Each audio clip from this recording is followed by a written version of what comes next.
कंचन के बेटे ऋषि की शादी कहीं नहीं हो रही थी। एक तो ऋषि मोटा, ऊपर से कमाई भी कोई खास नहीं। लेकिन कंचन को तो शौक था मॉडर्न बहू लाने का, और उसे एक दिन ऐसी लड़की मिल भी जाती है। हमें तो आपका ऋषि बहुत पसंद है, लेकिन मैं आपको साफ साफ बता देती हूँ, मेरी बेटी के शौक थोड़े से अलग है बहन जी। अरे बहन, हमें सब पसंद है। आपकी प्रियंका जैसी लड़की की तलाश मुझे कब से थी। जींस पहनकर अंग्रेजी में गिटर पिटर बोला करे। अरे बहन, जरा सुन तो लो, मेरी बेटी के शौक क्या क्या है। अरे नहीं नहीं बहन, बस लड़की को देख लिया तो सब कुछ देख लिया। आप ना शादी की तैयारी करो, और वो जरा सामान की लिस्ट भी दी है ना मैंने। हाँ बहन जी, सारा सामान शादी से एक दिन पहले ही आपके दरवाजे आ जाएगा। मजा आ गया, मजा आ गया। अब तो बस आप शादी की तैयारी करो। प्रियंका के माता पिता के जाने के बाद कंचन का पति उससे कहता है, अरे भाग्यवान, तुम तो कुछ ज्यादा ही जल्दी दिखा रही थी शादी की। अरे बोलने तो देती, लड़की की माँ क्या बोलना चाह रही थी। अरे आप चुप रहिए जी, कुछ पता भी है आपको, बस मुफ्त में बोले जा रहे हैं। मेरी दोस्त शशि की बहू देखी, लंबी पतली और पढ़ी लिखी, हजारों में कमाई और संस्कारी भी। अरे पर जब वो मेरी बहू देखेगी तो जल भुन जाएगी। लेकिन तुम तो शादी ऋषि के लिए कर रही हो ना, या शशि के लिए? तुम्हारा लड़का कुछ कमाता भी नहीं है, और शरीर भी भगवान की दुआ से फूलता ही जा रहा है। फिर बोले आप हैं? फिर बोले आप?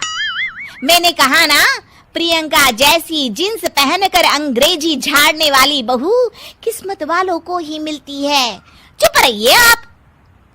पति के लाख कहने पर भी कंचन ऋषि की शादी प्रियंका से करवा देती है। लेकिन प्रियंका जैसे ही घर में आती है, वैसे ही जोर जोर से चिल्लाकर नाचने लगती है।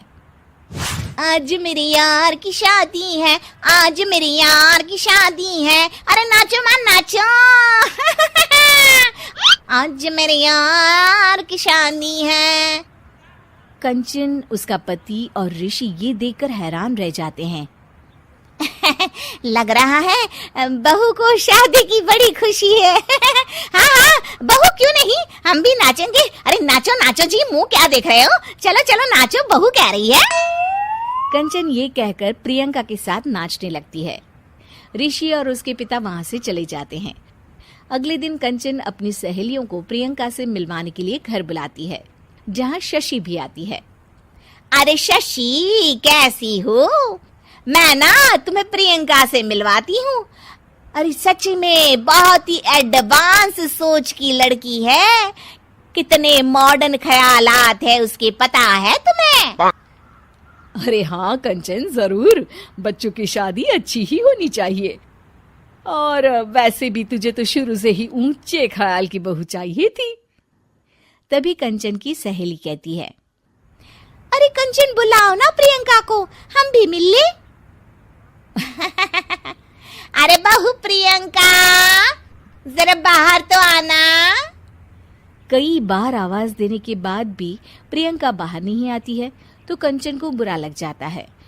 वो उसे लेकर बाहर आती है, लेकिन ये क्या, प्रियंका लड़खड़ाती हुई बाहर आती है और उसके हाथ में शराब की बोतल होती है।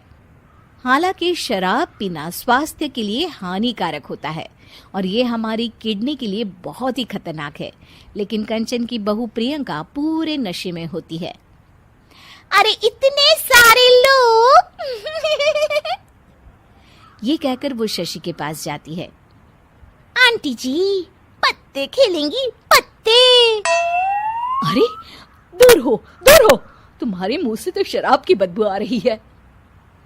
अरे कंचन, माना तुम्हें मॉडर्न बहू चाहिए, लेकिन आधुनिकता का मतलब ये तो नहीं ना। बुरा ना मानना कंचन, तुम्हें पता था कि तुम्हारे बेटे की कमाई और शरीर दोनों ही ठीक नहीं है, तो तुम्हें उसी हिसाब की लड़की से शादी करवानी चाहिए थी। ऐसा कहकर सभी औरतें वहां से चली जाती है। तभी प्रियंका की माँ कंचन के घर आती है।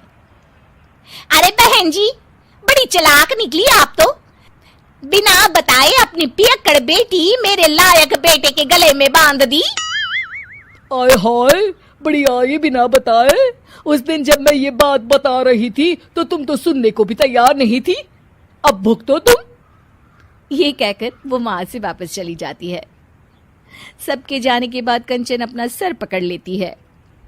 हाय रे, आधुनिकता की अंधी दौड़ में मैं अपनी संस्कृति ही भूल बैठी थी। अब तो राम ही बचाए मुझे।